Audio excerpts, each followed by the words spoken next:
Marcus Allen is here on the Rich Eisen Show, Pro Football Hall of Famer. Did you know Steve Sable wrote that poem? No, Marcus? I didn't. Steve Sable wrote it. You know, he borrowed from a few other poems, but he wrote that. Facenda tracks it. You know, the score, the visuals, that may be the greatest of NFL film's greatness. Fantastic. I mean, is it a true story you met John Facenda in a bar? Well, John Facenda was a local newscaster in Philadelphia that Ed Sable knew for a long time. Oh, okay, yeah, he was. And it's possible Facenda was in a bar. I'm just throwing that out there. It's entirely possible. Yeah, I heard they met in a bar and he overheard the voice, rather. And Steve Sable told me once that they have Facenda outtakes where he is cursing up a blue streak. I bet. and I said, please, where do we get that? And he goes, that's in a vault, and that will never, it'll never come see out. the light of day. But Sable told me that one time. But he was synonymous with NFL films. I mean, what he brought to the table. Facenda? Yeah, it was just beautiful voice. And, you know, I was lucky enough last night to host the San Francisco Symphony. How and was that? Well, it was great. I mean, you really sort of have to pay homage to what NFL films have accomplished and how they sort of enhanced the game. In the voice of John Facenda, slowing things down. I remember, you know, the throwing of the football in slow-mo where you can almost see the, as I said last night, the Roger Goodell on the ball, or Pete Rozelle, go by. Spirals a tight spiral. A tight spiral. I mean, it completely, you know, gave us a new way of looking at the sport on the big screen. And then it's a great way to relive one of the greatest moments in Super Bowl history, your run. Absolutely, for me. From Super Bowl in perpetuity. 18. Absolutely. It's become iconic. It's for me, I think it's the best run in Super Bowl history. Others may think differently, but I think it's pretty good. You go on with your bad self, Marcus Allen. I'd love for you to retell the story you told when you were on live on NFL Network Monday night about how slow it was. What'd you call it? It was like time travel? It was time travel. It really was. When I got a little too far outside the guard, it was a 17 bob trail, which is the power play off the left side. We double teamed the tackle. And may have been a little too anxious on that play. Got a little too far outside the guard and couldn't get back underneath. So I saw Ken Coffey, the safety, coming up, and then everything turned slow-mo. And I mean, my awareness was so keen. I could see, seriously, the anxiety in people's faces as I was running by. I could see the wrinkles and the intensity in their faces. I mean, Wow. It really slowed. And then I got to about the 10-yard line and everything, you know, returned to normal speed. It's hard to explain. I always say it's almost metaphysical is the best word I can come up with. Did you ever have another moment like that in your career? I've had a few. But I mean, if you really want to have that moment, you know, having it at the Super Bowl, you know, that's the best. It's a good time to uncork one of those. Absolutely. It's a good time to uncork one of them. Yeah. What do you think happens Sunday, Marcus? What do you think happens in Super Bowl 50? You know, I look at Carolina as overall the better team in three phases, I think, you know. We look at Denver, you know, we know defensively they're very good. But I just don't think offensively, I mean, they can surprise us, but I don't know if Denver can put enough points on the board against a very, very stout Carolina defense. One after another. We've had guests on this show this week who say, even Terrell Davis said the same thing, and he just stopped himself saying, I can't believe I'm saying Peyton Manning may not be able to keep up point for point in a potential track meet with Carolina. Well, they're not built that way now. Mm-hmm. They've been more conservative down the stretch.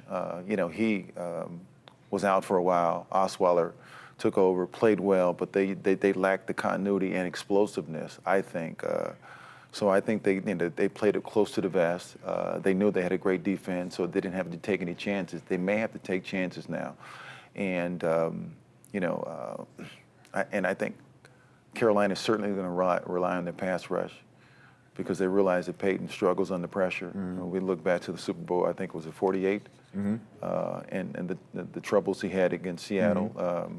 So I'm assuming they're going to do the same thing, apply pressure.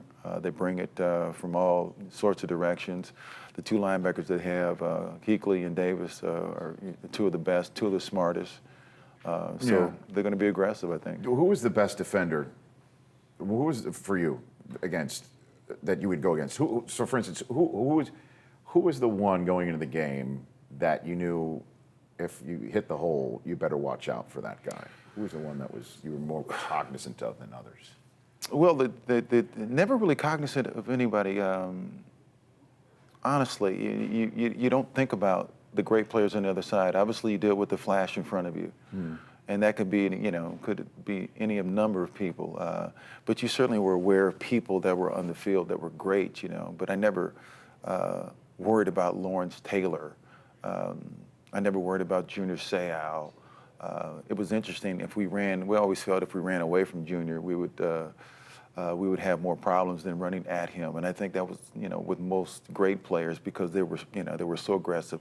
Their pursuit was so, with such intensity that they would usually run plays down from the backside. You always had to go at a great player. Was Junior the fastest to go from sideline to sideline? LT was great at going from sideline to sideline, but Junior was phenomenal from the inside linebacker position. Obviously, that's an LT from the outside linebacker position. They would run guys down. They had the speed, they had the power, they had the aggressiveness. They played with passion, and that's what you want in a football player. Marcus Allen is here, Pro Football Hall of Famer, Super Bowl champion, Super Bowl MVP. You are here with Bud Light. They unveiled a new aluminum bottle just in time for Super Bowl 50. Yes, well, they unveiled their team cans this year, the Super Bowl Series cans and the aluminum bottle, and they're all about the fans. You think the National Football League is about the fans? Okay. Bud Light is about the fans. I like it, so I'm here talking about Bud Light and the relationship with the fans, and it's just great synergy. Yeah, and if you're in town, go to Union Square. They built a whole haven there for anyone 21 or older to gather, show team pride, and celebrate Super Bowl 50. So it should be a lot of fun. Bud Light, for sure. And all about the fans. Now, what are they planning about Super Bowl MVPs returning? Can you give us a little preview of what's coming on Sunday? Well, I think they're just going to introduce pregame. Yeah, pregame, the MVPs. Do you know who's here? Do you know who's coming? No, I don't. What are you hearing about Brady? I think the majority. I'm not quite him? Sure about Tom. I haven't heard if he's coming in town or not. I hope he comes. It'd be great to see him. I haven't seen him in a long time. The majority of guys I understand are coming. I'm not sure about Bart Starr. I heard he hasn't been well. Right. I hope he feels better, and I hope he made it there for Favre's retirement that night. So that would be special because he played in the very first. Two? Yeah. By the way, that's like basically saying on my resume, I landed on the moon. I'm the MVP of Super Bowls 1 and he's Neil Armstrong. He really is. He's Neil Armstrong of sports. And then Joe Namath after that, I think. So we've got quite a few guys. I think it was Lynn Dawson too. Do you think Brady's coming back? Do you think Brady comes here? What do you think? I hope so. I hope so. It would be nice to see him, I think, not only for myself, but for everybody else, too. I haven't seen him in a while. We've been friends and certainly supported him, but I haven't seen him personally in a while. So when you say supported him, you mean last offseason? Yeah. Well, there's a lot of players that I like in the league and stuff that I support and stuff. You asked me if I have favorite teams. Of course, there's a couple of teams that I like, but I have favorite players. What do you think about the Raiders' future? I think they've exhausted their opportunity to come up here, and I want them really to stay in Oakland. But if they can't, I want them in Los Angeles because I'm a Los Angeles Raider, and I think they deserve to be in a place I think would support them. And they get support up here, but they need a new stadium. They really do. That stadium was built, the Coliseum, Oakland Coliseum, was built in 1964, and they're still sharing the stadium with the Oakland A's. They're the only sports franchise, I think, that has a... When we go there every year, and I take a picture of it and put it out on whatever social media, on Twitter, it's a picture of the infield dirt, the outfield dirt, the pitcher's mound dirt, just one mound right inside one of the tunnels. Yeah. It's strange. That stadium and the San Diego Stadium was built in, I think... the old Jack Murphy. 67. Yeah. Now, a lot of people know my father worked on... San Diego Stadium. No kidding. Absolutely. He's a construction worker. And I look back and I wonder, people wonder why I had such great games there. And I think it was like, that was the reason why. Not only that, my dad worked on it, but I played, I think it was in 1970, I played a halftime of a Charger game. We were a Pop Warner team. I was 10 years old. So that stadium was Allen built and Allen owned. Hey, Marcus, thanks for coming on the show. Always a pleasure, Rich. Great to see you. Yeah, you bet. At Marcus Allen, HOF on Twitter. Check out the Bud Light cans wherever available. The Rich Eisen Show, weekdays at noon Eastern. On Audience.